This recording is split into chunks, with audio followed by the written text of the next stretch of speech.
সুন্নি জনতা সমস্ত যুবক বৃন্দদের পক্ষ থেকে আমরা প্রশাসন মহোদয়কে জানাইতে চাই, যারা এই মিথ্যা মামলা দিয়েছে, এই মিথ্যা মামলা থেকে যাতে ওনার মিথ্যা মামলা থেকে মুক্তি অচিরেই তাকে দান করে যাতে। ঠিক না বেঠে?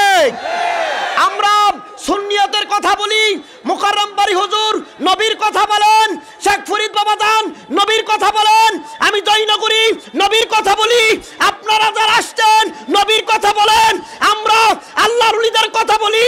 আমাদের অন্তরের মধ্যে নবীর প্রেম, আউলিয়া প্রেম, সমস্ত ওলিগণের প্রেম নিয়ে আমরা সব সময় চলি। ঠিক না বেঠে?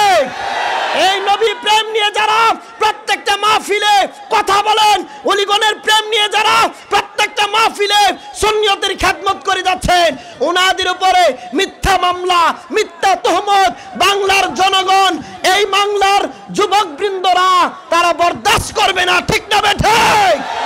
বাংলার প্রত্যেকটা সুন্নি আলেমের শরীরের মধ্যে, গায়ের মধ্যে যদি ন্যূনতম কেউ আঘাত করতে চায়, আমরা সুন্নি জনতা কেউ করে বসে থাকবো না। ঠিক না বেঠে?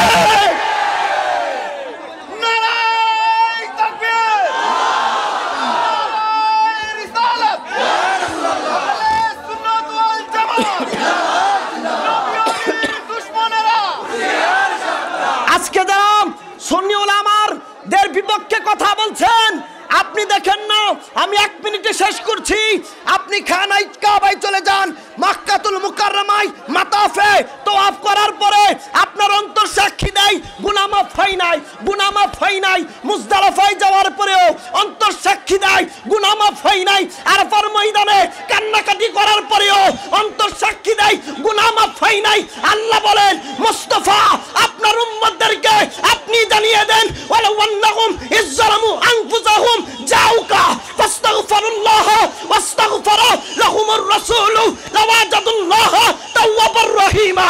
আপনার উম্মতদেরকে বলে দেন, মদিনায় যাওয়ার জন্য মদিনায় চলে আসলে আমি আল্লাহর পক্ষে, আপনার উম্মতের পক্ষে আপনি যদি সুপারিশ করেন, আমি আল্লাহ কথা দিলাম, ওয়াদা দিলাম, লাওয়াজাদুল্লাহ তাওয়াবুর রহিমা, তাদের জীবনের গুনাহ মাফ করে দেব। সে মদিনায় সবাই যাইতে চাই কি চাই না? আল্লাহ রাব্বুল আলামিন আমাদের সকলকে সুন্নি উলামাদের পক্ষে কাজ করার, কথা বলার তৌফিক দান করুক। সকলে বলুন আমিন।